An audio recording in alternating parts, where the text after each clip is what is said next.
चीज़ और है कि इसमें कुछ स्किल ओरिएंटेड कोर्सेज, कुछ वैल्यू एडेड कोर्सेज और कुछ मल्टीडिसिप्लिनरी कोर्सेज भी अलग तरीके से लागू किए हैं।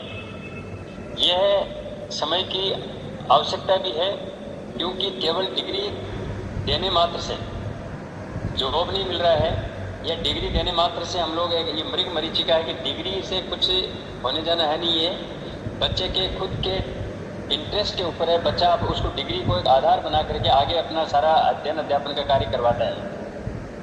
यह वह समय आ गया है जब हम ये समझें कि विद्यार्थी को इस प्रकार की शिक्षा दी जाए जिसमें कुछ स्किल्स में ओरिएंटेड हो जाएं, और कुछ वैल्यू एडेड कोर्सेज हैं जो कि जनरली हमारे सामाजिक सरोकारों में होना चाहिए, लेकिन रियलिटी ये है कि वो सामाजिक सरोकारों में जब चीज़ नहीं आती है तो हम लोगों को एक सिलेबस के माध्यम से उसको पढ़ाने की आवश्यकता महसूस हो गई।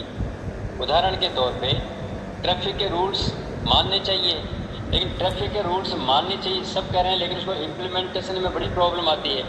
इसलिए हम लोगों ने कहा कि कुछ वैल्यू बेस्ड कोर्सेज इस प्रकार के रखा जाए, सत्य बोलना चाहिए, सुचरित्र होना चाहिए, सरकारी नियमों का पालन करना चाहिए, धूम्रपान नहीं करना चाहिए, ऐसे कुछ प्रेस्क्राइब है। तो वैल्यू एडिशन के चक्कर में हम लोग इसको वापस इसको रिट्रीट करेंगे तो जो युवा पीढ़ी है उसको यहाँ पर ये सारी बात जा सके।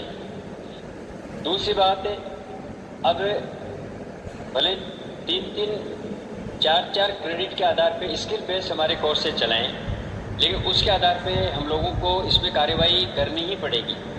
मुझे ये कहते हुए हर्ष हो रहा है कि डीन एकेडमिक्स जो एक बहुत बड़ा एक डिपार्टमेंट है, जिसके माध्यम से न केवल रिसर्च, न केवल एकेडमिक्स, बल्कि पूरा एफिलिएटेड कॉलेजेस का जो नेटवर्क है उसके साथ में सतत प्रयास करके हम लोग इसको सुचारू रूप से चलाने की बात कर रहे हैं। यहाँ पर फ्रीक्वेंटली मीटिंग होना, जो कुछ हम लोग यहाँ तय कर रहे हैं उसको लागू करना, इसी सिलसिले में हम लोगों ने यहाँ पर नेशनल एजुकेशन पॉलिसी के अंतर्गत स्किल डेवलपमेंट डायरेक्टरेट का गठन किया है, जो इस बात के द्योतक है कि किस प्रकार के प्रोग्राम चलाए जाएं। अगर विश्वविद्यालय अपने स्तर पर डेवलप नहीं कर सकता है तो बाहर की एजेंसी के साथ में कॉन्ट्रैक्ट करके हम उनको एमओयू करके उनको लागू करें, और इसके लिए आवश्यक जो फैकल्टी है उसको फैकल्टी की ट्रेनिंग करें।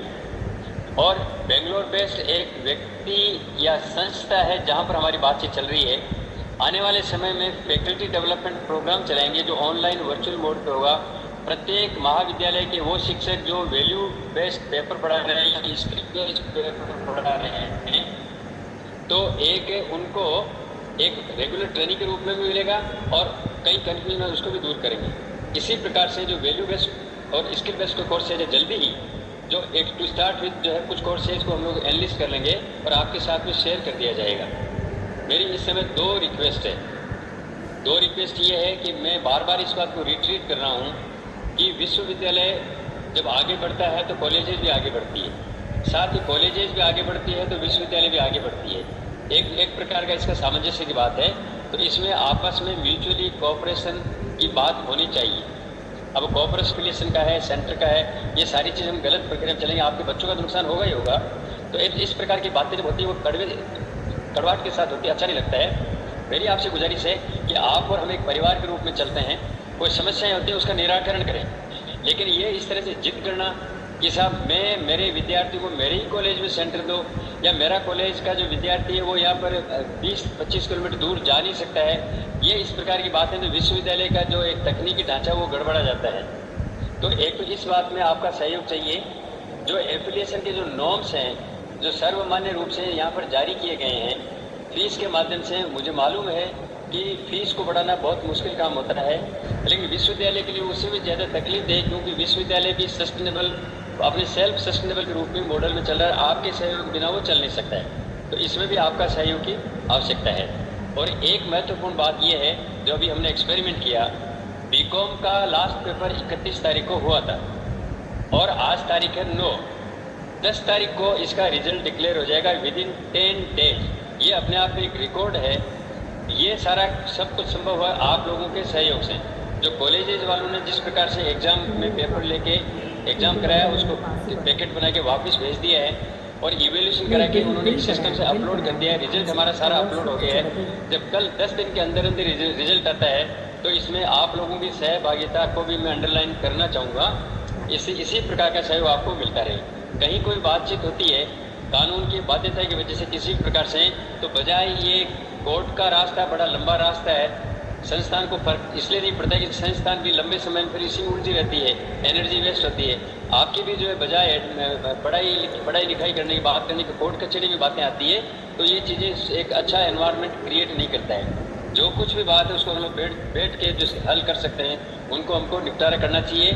एनईपी हमको जुलाई 2026 से लागू करना है, ये मैंडेट राजस्थान सरकार ने अभी हमारे 27 तारीख को मीटिंग की उसमें दिया गया है। इसलिए विश्वविद्यालय जो सोच रहा है वो हमारे एफिलेटेड कॉलेज को भी करें। अंततोगत्वा विश्वविद्यालय के सभी विद्यार्थियों को इसी में फ़ायदा होने वाला है। ये कुछ बातें हैं मैं आपके साथ शेयर करना चाह रहा था, और मुझे लगता है कि आने वाले समय में जो आपका डिस्कशन होगा dean academics professor Sunil Ashoka ji के माध्यम से, राष्ट्रीय जी के माध्यम से या अन्य शिक्षक साथियों के माध्यम से, तो इसमें डेलिब्रेशन से चीज़ निकल के आएंगी और हम लोग एक बेहतर भविष्य के लिए आगे मार्ग प्रशस्त करेंगे। मुझे बोलने का मौका दिया उसके लिए डीन एकेडमिक्स को बहुत बहुत धन्यवाद, और फिर मौका मिलेगा फिर आपसे बात करें।